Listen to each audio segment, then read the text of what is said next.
According to World Population Review, Nevada has the second highest rate of human trafficking in the country. So why is it so prevalent and what can prevent it? Here to help answer those questions are Linda Perez, CEO of The Shade Tree, Kim Small, CEO of Signs of Hope, Deputy Chief Nick Farisi of the Las Vegas Metropolitan Police Department, and Jessica Kay, a sex trafficking survivor and social worker. Thank you all for joining us on this very important topic. I want to start with the Super Bowl, and I want to start with you, Jessica, since you were trafficked here in Las Vegas. From your perspective, does sex trafficking increase in the city that hosts the Super Bowl, and if so, how much? I don't know about how much, but I know wherever there's disposable income and there is a lot of humans, it is naturally going to attract human trafficking. So it takes disposable income, obviously, to purchase sex. And so, yeah, we will see an increase. Studies do show that what happens is crime, including prostitution, increase before and after the big event, and actually decrease during the big event, which is because everybody's tuned in to what is, the big event. So it's not just the Super Bowl, it's anything that brings in large amount of people with disposable income. You and I had talked and you mentioned CES, which is in town next week.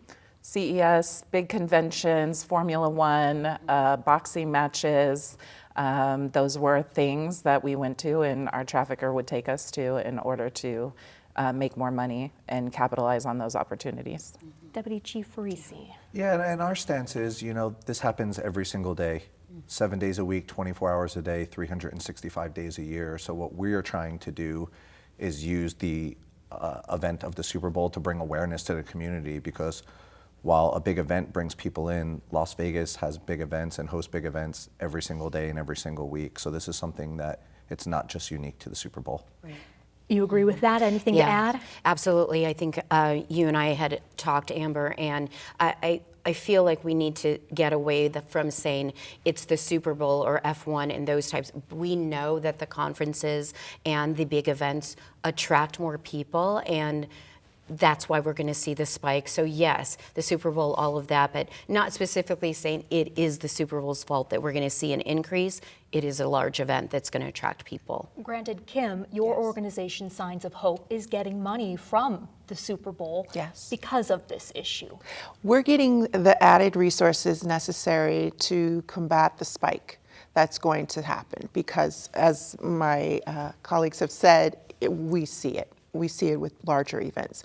So I've always said if we had the resources that are being afforded to us for the Super Bowl on a daily basis, we'd still see large numbers. So this happens to be an opportunity for us to work diligently with our partners to combat it. Oh, that kind of, if you had the resources that the Super Bowl is providing to you for this event on a daily basis, you'd still be facing a large number? We would see a large number. We might not see as large as when we do have larger events, but we still see a large number.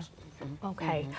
For Formula One, Metro did reportedly arrest 70 people in relation to sex trafficking as part of an operation.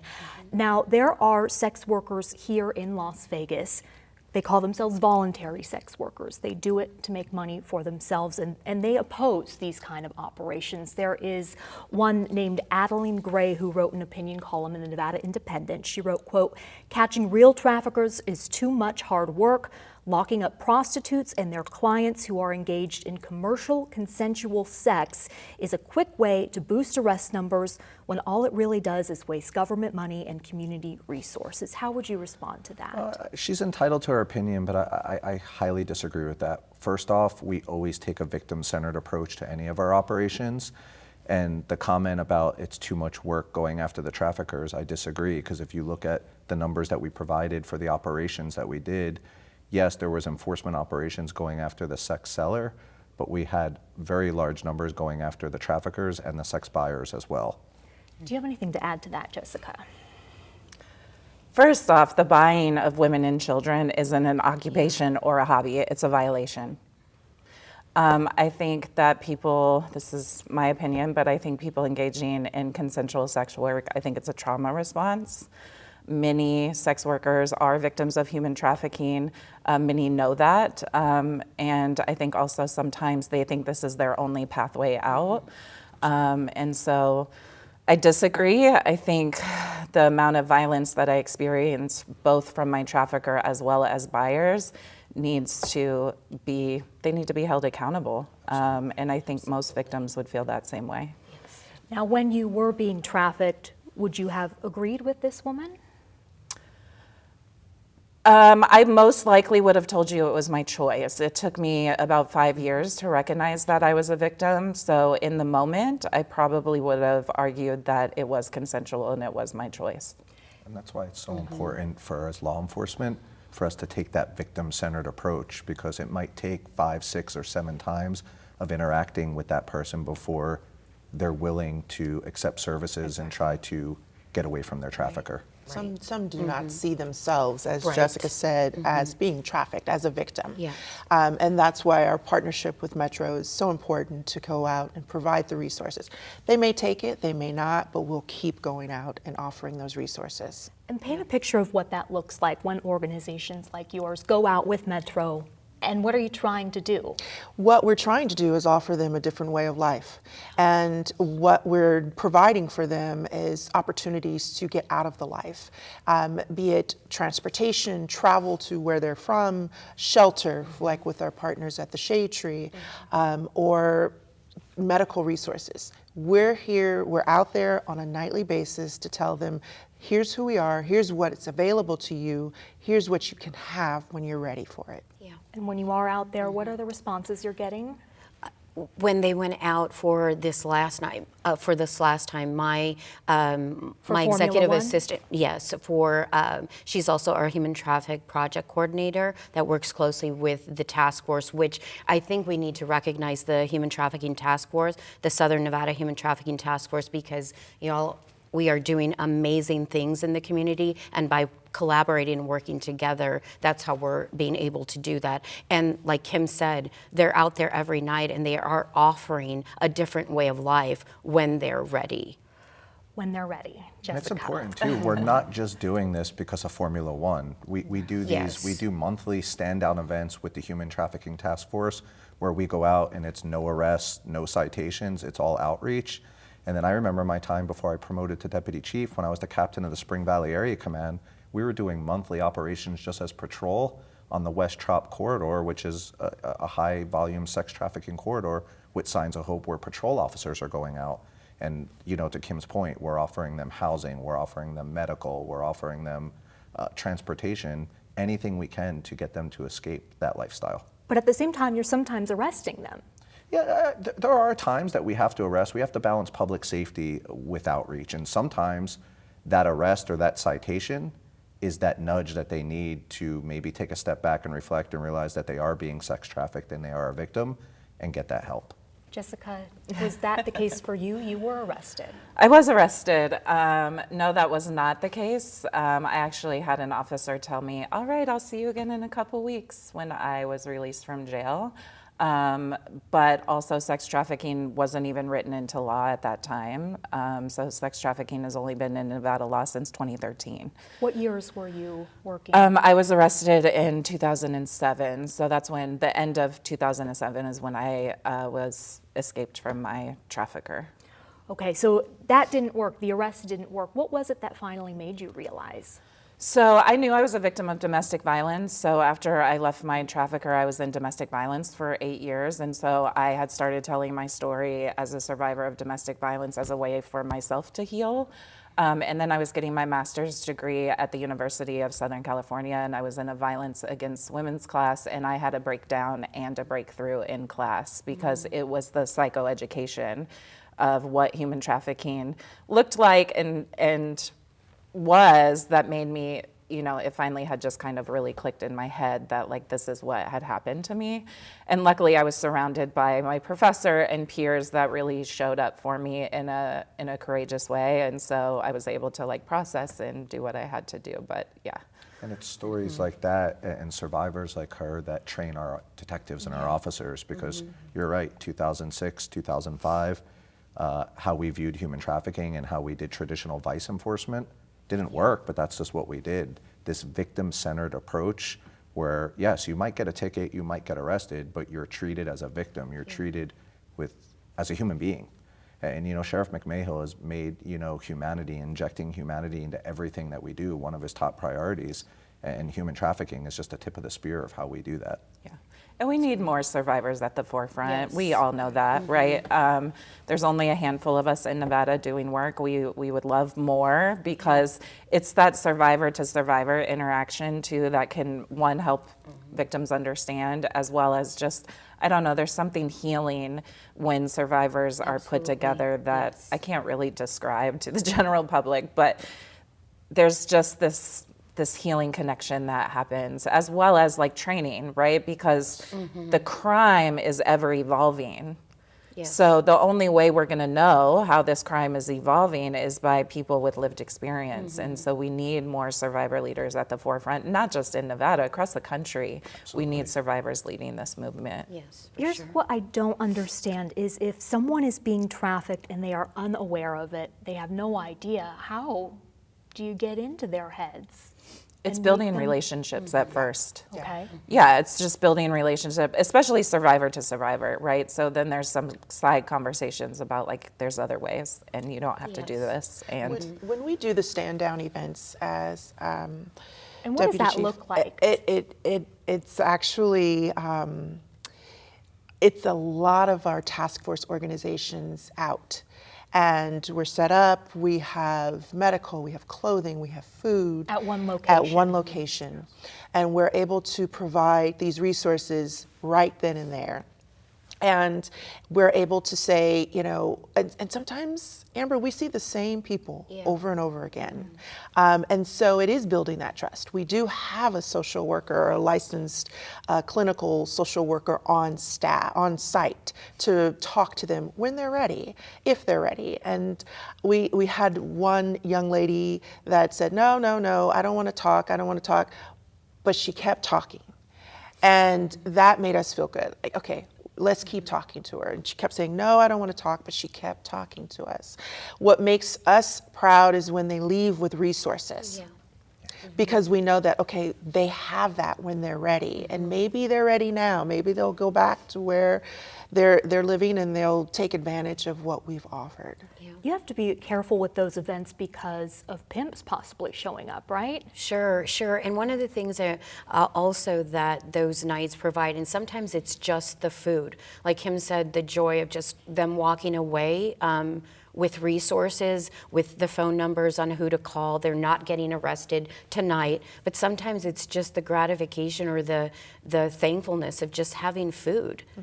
my trafficker used to withhold food, so we weren't allowed to eat at all. There was no food kept in our house until we hit our quota, which for me was $2,500 a night. And so the only way I would be able to eat is if a buyer happened to buy me food. So that is a real thing, right? And then building that relationship, because and it's not just these people, it's hotel staff, it's people, places that we frequent. If we feel safe, eventually when, our trafficker may have beat us before we came out tonight, or we are at our wit's end and realizing enough is enough and I have to break this cycle that I'm in, we will find somebody who we feel safe with.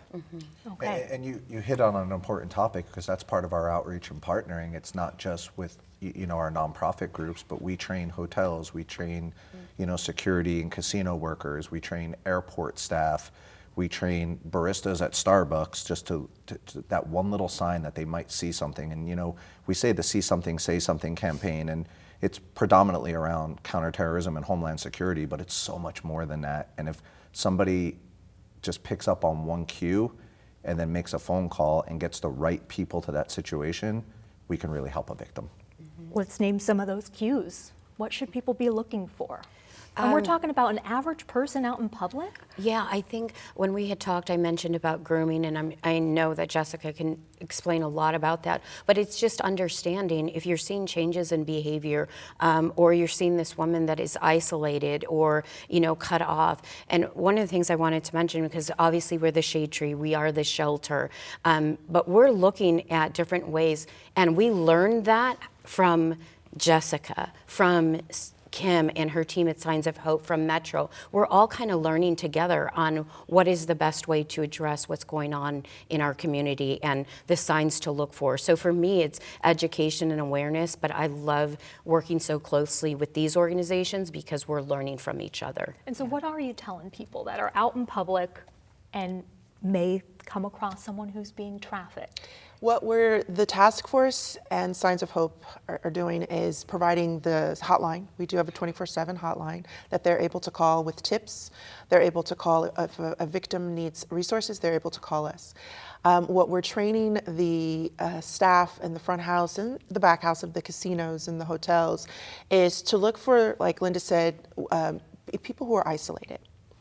I guess it's not just one thing. It's a multitude of things to look for, but once you see it, you can't unsee it. Yeah. We teach our young patrol officers, just even on a car stop, if it's a male and the female is eyes down, you try to ask the female a question and the male answers, finishes, doesn't let her talk. If the male holds her ID for her, sometimes I go out with my wife and I do hold her ID, but I'm not saying that's the be all end all, but it's putting the whole package together and just looking at 2 or 3 things that maybe it's not, but let's treat it like it is until it's not. Absolutely. Jessica, the training that's being done within hotels is so important because you were actually sold by bellhops, you said, security guards at hotels. How part of our hotel system here in Las Vegas is this? It's deep. It's deep. Yeah, I mean, when you have high rollers coming in looking for women and children, and somebody that works in a casino knows how to get them, they are also going to make money off the transaction. So if I would get a buyer through a concierge or a security guard, they would get part of my payment when I left the hotel. So it is deep. I will say the hotels have definitely really stepping up and really trying to combat this. I will say that I do a lot of work with Nevada Resorts Association and things like that, but there's still a long ways to go. And I think we need to educate the community, not only for signs, but also how to prevent themselves from becoming victims of trafficking, right? So children as well, right? So there's so many pathways from social media, in our school systems, it's happening, family is trafficking. And so if you don't know what something is, how can you protect yourself from it? And so I think we have to talk about the whole picture Well, when let's we talk are about talking your about that. situation. How did you become trafficked? I didn't know anything. I come from a small town in Iowa. We don't talk about hard things. We don't have prostitution. I mean, we do, but not that I was aware of, right?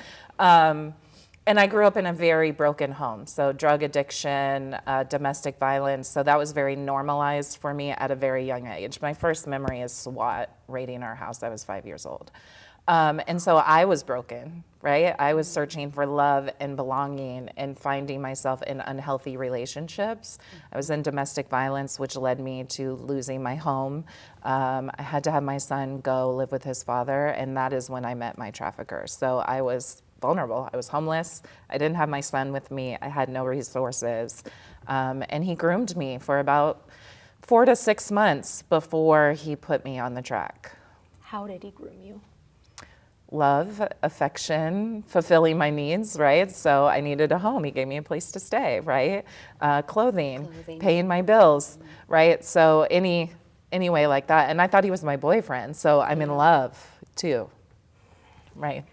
You said in Iowa there is no prostitution. And I mean, there is prostitution, but it's not legal like it is in parts of Nevada. Parts of Nevada. Parts of Nevada. How does that complicate what you do? Well, it's very challenging because even when we go out and we do sex buyer operations, a lot of them know that what they're doing and it's illegal, but some don't. And this what happens in Vegas stays in Vegas fantasy that prostitution is legal, it's hard to overcome. And when you educate these people and you tell them that it's illegal in Clark County, and when you look at the size of Clark County, just to put it in perspective, it's larger than the state of New Jersey.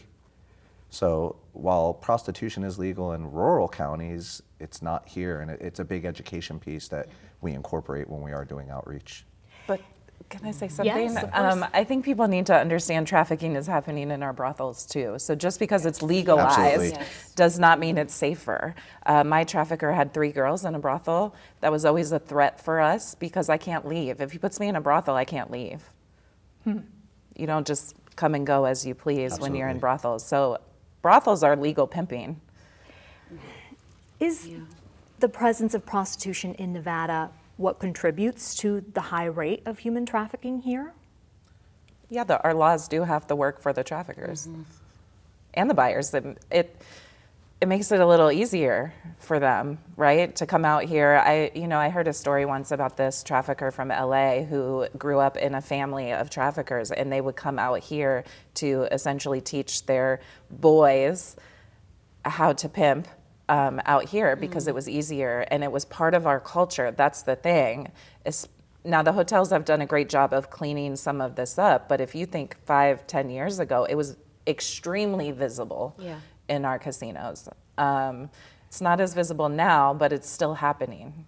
You counter that? No, I agree with her, but if you remember, as we opened up at the beginning of the segment, wherever there's a large population of people and disposable income, this is going to be one of those things that happens. And as a tourist destination, as an event destination, as we move into world-class events and entertainment, this is a byproduct of it. And I'd be remiss if I didn't say how great our community partners and the hotels are. We have phenomenal relationships with all of our hotels on the Strip and the downtown corridor, and even our local hotels. They work with us, they understand this, and there might have been a time that this was a dirty little secret years ago that got swept under the rug. That's not the case anymore.